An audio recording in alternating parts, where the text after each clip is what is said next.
Para aquellos de ustedes que deseen adquirir los 2 primeros libros completos de mi biografía, por favor revisten la descripción donde encontrarán los enlaces a mis libros publicados en Amazon y pueden escribir cualquier pregunta o comentario debajo de este video. En la primavera de 1972, enfrenté una experiencia profunda que dejaría una cicatriz indeleble en mi vida. Comenzó de manera sutil, pero se intensificó con alarmante rapidez, culminando en la pérdida de mi madre. Ella comenzó a experimentar agudos dolores en el abdomen. Después de varios días de soportar un malestar persistente, decidió consultar a nuestro médico familiar, quien hablaba checo, asegurando que mis padres pudieran comunicarse cómodamente. Tras un examen, y al no poder determinar la fuente de su dolor, el médico recomendó que fuera ingresada en el hospital para una evaluación exhaustiva. Siguiendo su consejo, ingresó en el Hospital McNeil en Oak Park, un suburbio de Chicago, al día siguiente. 2 días después, volví a casa de la escuela y comencé a preparar mi almuerzo tardío cuando sonó el teléfono. Lo contesté, medio esperando un intercambio mundano, pero era el doctor. «Buenas tardes, ¿puedo hablar con tu papá, por favor?», preguntó, su tono pesado de gravedad. «Buenas tardes, doctor.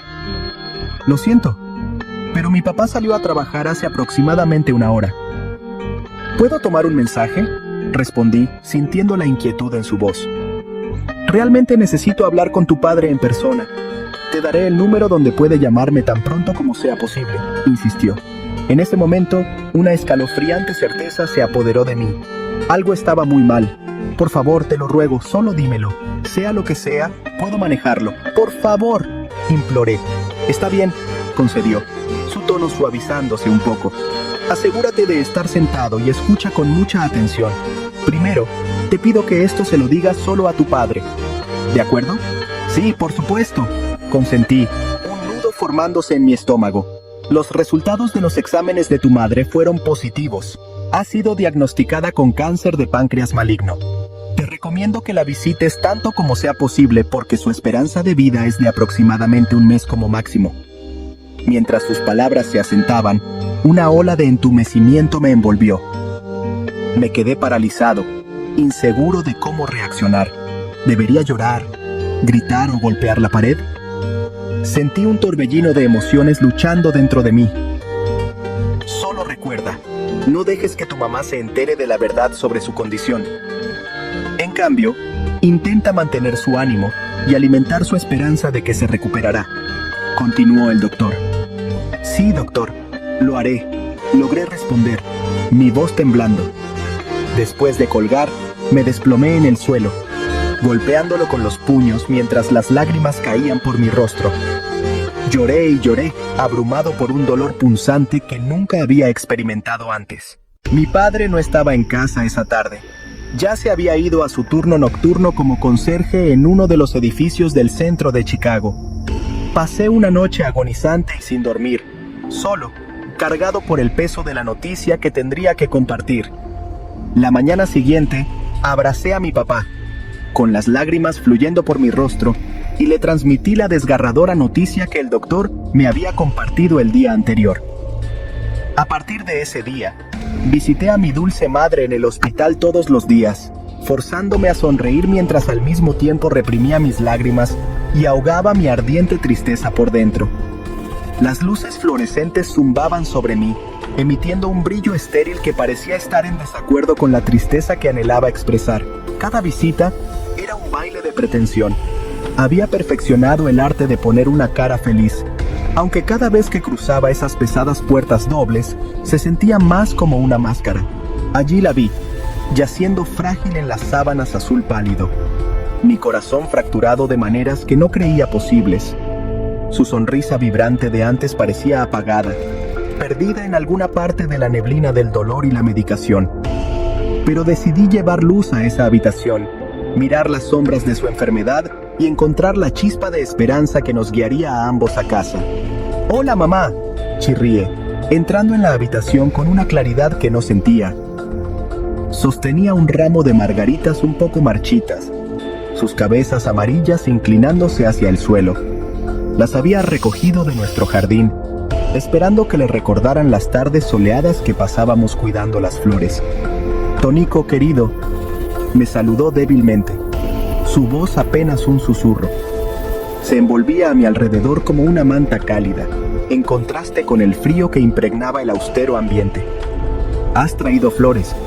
Sí, pensé que podrían usar un poco de sol, respondí, colocándolas cuidadosamente sobre su mesa de noche, como si el acto pudiera revitalizarlas.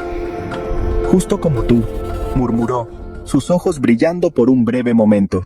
Me senté en la silla junto a su cama, historias alegres ensayadas revoloteando en mi mente.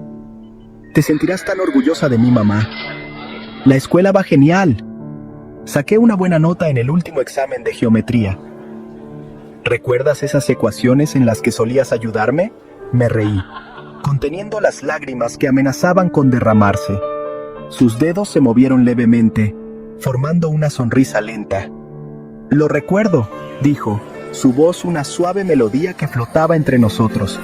Siempre tuviste un don para esos números, cariño. En esos momentos, cuando sus ojos se encontraban con los míos con tal feroz amor, empujaba mi angustia más adentro. Continué relatando historias de mis días escolares, de mis nuevos amigos y de la novela que estaba leyendo, un mundo de fantasía intrincado donde los severos desafíos que enfrentaban los personajes contrastaban con mi propia realidad. Papá y yo estamos deseando tu regreso a casa, añadí, rompiendo un poco mi voz antes de estabilizarla.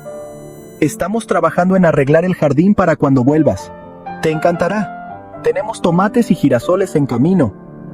La idea de nutrir la vida de nuevo en nuestro jardín me dio un destello de alegría, un chisporroteo que contrastaba con el gris que había infiltrado los rincones de nuestras vidas. ¿Tomates? Suena delicioso, sonrió, un atisbo de su antiguo yo brillando a través, aunque solo por un momento. Respiré hondo, agradecido por aquel destello de esperanza que me invadía cuando hablaba. A medida que los días se convirtieron en semanas, me adherí a este pacto no escrito, apareciendo cada día no solo para visitar, sino para actuar. Tejía historias de alegría y resistencia, ocultando los temores que corrían por dentro. Me volví hábil para leer las sutilezas en sus expresiones, los pequeños cambios que brotaron en su fatiga, y anhelaba el día en que el cansancio se desvaneciera. Sin embargo, sin importar cuán diligentemente intentara protegerla de la realidad, el miedo a perderla se cernía inevitablemente, como una nube de tormenta pesada de lluvia. Cada día le decía que estaba bien, pero, por dentro, el temor arañaba mi corazón, un eco persistente de los qué pasarías y que asaltaban mis pensamientos. Una tarde, mientras compartía otro triunfo de la escuela, su mirada se desvió, perdida en un recuerdo al que no podía acceder. «Tonico», dijo, su voz de repente seria, ¿alguna vez te detienes a pensar en lo que realmente importa? La pregunta me tomó por sorpresa. En mi intento de protegerla de la oscuridad, ¿la había nublado con mis propios intentos de imitar la normalidad? La verdad se enrosca en mi garganta como un espectro inquietante. Mamá, por supuesto, solo quiero que te recuperes. Querido, extendió su mano, y a pesar de la delgadez que se había apoderado de sus dedos, sentí su fuerza. Está bien sentirse triste. Está bien ser vulnerable. Estamos en esto juntos, ¿recuerdas? Habló como si sintiera la gravedad que se avecinaba. Las lágrimas se derramaron, calientes e innegables. Sacudí mi cabeza, incapaz de reprimir el temblor en mi voz. Pero se supone que debo ser fuerte para ti. Su pulgar acarició mis nudillos, anclándome. No tienes que cargar con todo esto solo. Nos apoyamos mutuamente, Tonico. Así es como sanamos. En ese momento, el peso de mi fachada se desmoronó. Lloré por la pérdida de mi madre que temía más que nada, por los recuerdos aún no hechos, por las risas que habían sido ensombrecidas por esta cruel incertidumbre. Fue una liberación catártica, bañada en el resplandor de la comprensión que hizo añicos los muros que había construido. A partir de ese día, mis visitas cambiaron. Aprendí a compartir no solo mis triunfos, sino también mis miedos, mi risa entrelazándose con la tristeza. Y ella, en su fragilidad, me enseñó la fuerza de la vulnerabilidad. Juntos navegamos las complejidades del amor y el miedo, la esperanza y la desesperación, forjando un vínculo que fue templado a través de la alegría y la tristeza. A medida que pasaban los días, reconocí el verdadero poder de la unión, y lentamente, ella también. Ya no escondía mis lágrimas, ni reprimía mi tristeza. Aprendí que a veces, al extender la mano, creamos el espacio que permite una verdadera sanación, una apertura que une los mundos entre nosotros. Con cada visita, la oscuridad se atenuaba un poco más, y en esa pequeña habitación, iluminada por la dura luz de los fluorescentes, encontrábamos momentos de brillantez, un reflejo del amor que nos unía, un amor que nos llevaría a ambos de regreso a casa nuevamente. El aire estaba lleno de un pesado silencio cuando llegó la llamada. Mi padre y yo estábamos sentados en la cocina iluminada por el sol. Su mano temblaba mientras sostenía el teléfono.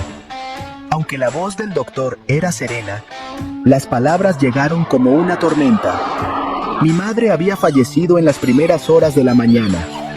El mundo se detuvo por un momento, como si tomara una pausa silenciosa antes de reanudar su indiferente movimiento. En los días que siguieron, el duelo se convirtió en una presencia familiar, un nuevo pero no deseado miembro de nuestra familia. El velorio se celebró en la funeraria local, un pequeño edificio adornado con paredes de marfil y altas e insensibles columnas. Amigos y familiares se reunieron, compartiendo condolencias susurradas e historias calladas sobre la bondad y la risa de mi madre. Mi padre se paró en la entrada, un centinela que saludaba a cada doliente con un apretón de manos que hablaba más fuerte que cualquier palabra. Al día siguiente, bajo un cielo que reflejaba nuestros corazones sombríos con su gris melancolía, acompañamos el cuerpo de mi madre en una procesión hacia el cementerio. La ruta estaba flanqueada por árboles que se agitaban suavemente como si se inclinaran en respeto. Un elegante mausoleo se alzaba en el centro del cementerio, sus superficies de mármol frías e imponentes. Allí la dejamos descansar, rodeada de flores que parecían inadecuadas ante la cruda realidad del día. Esa noche, me acosté en la cama, la quietud de mi habitación impregnada de sombras que se alargaban por las paredes como espectros. El agotamiento finalmente venció a la tristeza que adormecía mi mente, llevándome a un sueño que era vívido, casi surrealista en su claridad. En mi paisaje onírico, me encontré una vez más en la puerta del cementerio. Los alrededores no habían cambiado, salvo por un resplandor etéreo que parecía iluminar el camino hacia el lugar donde reposaba mi madre. Al acercarme al mausoleo, allí estaba ella, mi madre, con su belleza amplificada por el vestido de novia que llevaba, su tela de un suave rosa, el tono que más amaba. «Tonico», llamó, su voz cargada de calidez y dulzura, envolviéndome con una ola de familiaridad. Su sonrisa era radiante, tan serena como el amanecer rompiendo sobre un mar tranquilo. Señaló hacia su tumba, el simple gesto cargado de un significado eterno. «No estoy allí», dijo, su voz resonando a mi alrededor, reverberando contra las paredes de mármol. Antes de que pudiera extender la mano, antes de que pudiera suplicar para que se quedara, comenzó a desvanecerse, su forma disolviéndose en la suave luz. Sin embargo, su presencia perduró, un velo reconfortante sobre mi corazón donde su memoria siempre habitaría. Me desperté de un sobresalto, sus palabras impresas en mi mente, su significado resonando con una nueva comprensión. Los días que siguieron estaban pintados con la realización de su mensaje. Mi madre no estaba confinada a los límites de una tumba. Vivía dentro de cada recuerdo preciado y cada lección impartida. Cada eco de su risa en las paredes de nuestro hogar, cada flor en el jardín que una vez cuidó con esmero, y cada lágrima compartida se convirtió en un testimonio de su presencia. Para aquellos de ustedes que deseen adquirir los 2 primeros libros completos de mi biografía, por favor revisten la descripción donde encontrarán los enlaces a mis libros publicados en Amazon y pueden escribir cualquier pregunta o comentario debajo de este video.